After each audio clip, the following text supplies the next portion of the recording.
Tufts Medical Center will offer free screenings on Saturday for breast cancer and cervical cancer. There will also be free kidney screening for children. The event's called See, Test, and Treat.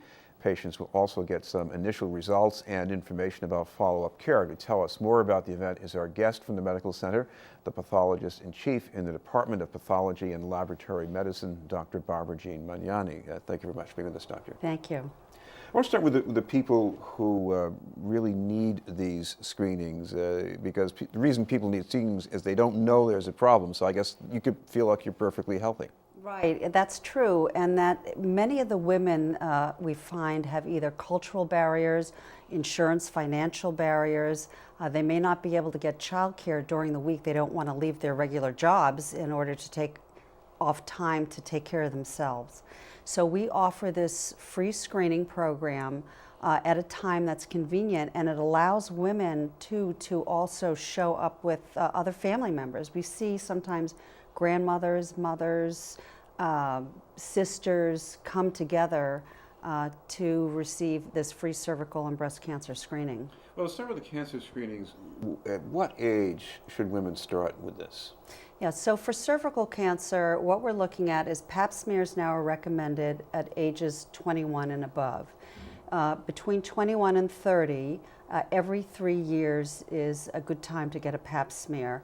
After 30, you can do every 3 to 5 years, depending upon whether or not you get just a Pap test or a Pap test plus HPV screening. This is a combination screen.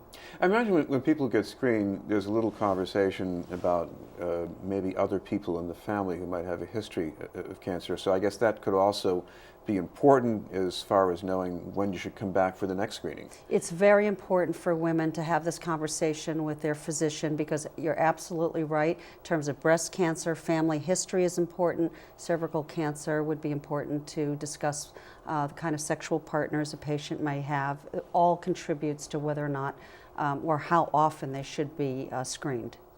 There's also going to be screening for children. I was a little curious for kidney disease, maybe. This is near Chinatown, so I imagine there's some connection there. There is. So we open it up to all women, but predominantly we're giving back to our neighborhoods. So these are the Asian women in the Chinatown neighborhood where Tufts Medical Center and the Floating Hospital for Children is situated.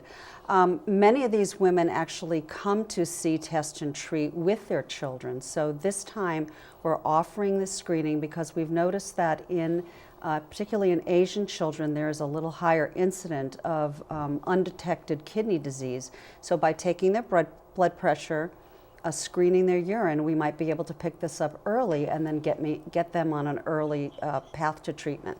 I guess there might also be just some general conversation here about health concerns for all parents and kids, because we talk a lot these days about the importance of a good diet and getting exercise. So I guess that might be another kind of a reason to come to an event like this. It is. We're providing educational tables on nutrition, other kinds of health concerns, and so it's an opportunity while the women and their families are waiting for results. They can get some education.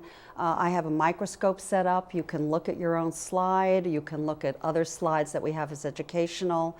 It's an opportunity for them to meet all the providers in their health care, not just the primary physician that they may see, but pathologists who work behind the scenes and who help contribute and make the diagnosis for the patient.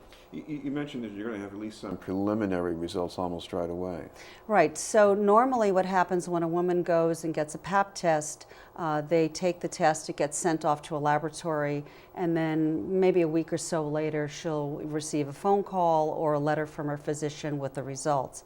Here, while the woman is actually waiting, we will be running the test in the laboratory and then giving that information, giving the results at the end of the day to the woman and letting her know whether or not it's normal or whether or not we find any abnormalities. She also has a chance to have a consultation with the pathologist that reads the slides and can sit down, as I said, and actually look at her very own slide if she wants to. I guess you put some thought into this, why you wanted to make all this happen so quickly. Many women might not come back for follow-up care. Again, particularly if they don't have an opportunity to have insurance or they're not tied into a regular network of health care. And so by giving them the information right away, we can then make follow-up appointments or treatment for them. In some cases, we actually do it in the afternoon. So that then they're hooked right into the system right away and we can get them the care that they need. And we should mention that the time and place where this is going to be on Saturday? It's this Saturday, October 26th. It starts at 8 o'clock to 5 p.m. We do have a pre-registration, but walk-ins are welcome. It's at Tufts Medical Center on, I think it's 860 Washington Street, the OBGYN South 2 clinic area. Right, and I've got a number here to call for registration, 617-636-4872. Thank you. Right, thank you very much for being with us, Dr. Barbarajean Magnani. Thank you. From Tufts Medical Center. Up next, the report from South Boston with Maureen Dayhill after this message.